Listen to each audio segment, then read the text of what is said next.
त्यो भएको भएर पनि मलाई चाहिँ यो यहाँको यो लोकालिटीलाई बढी फोकस गर्न मन लाग्छ कि जहाँको पनि तपाईँ जस्तै सबै मान्छे यसरी बुझ्ने मान्छे आउने पाएर कतिपय साथीहरू कोही उनका अलिकति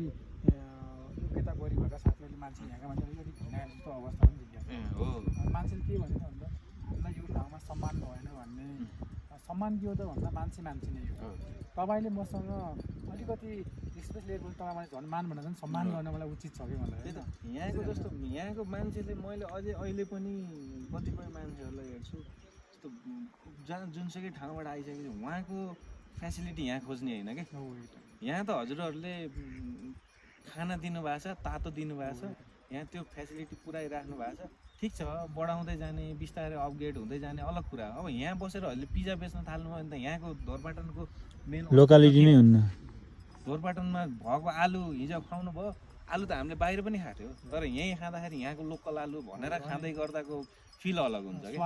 स्वाद अलग हुन्छ बुझाइ अलग हुन्छ हजुरहरूसँगको यस्तो डिस्कसन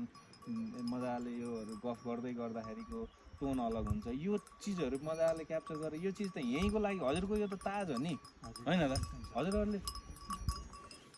यहाँ सर्ट प्यान्ट लाएर बुट लाएर हिँड्नु त्यसको भ्यालु छैन कि मेरो लगाइ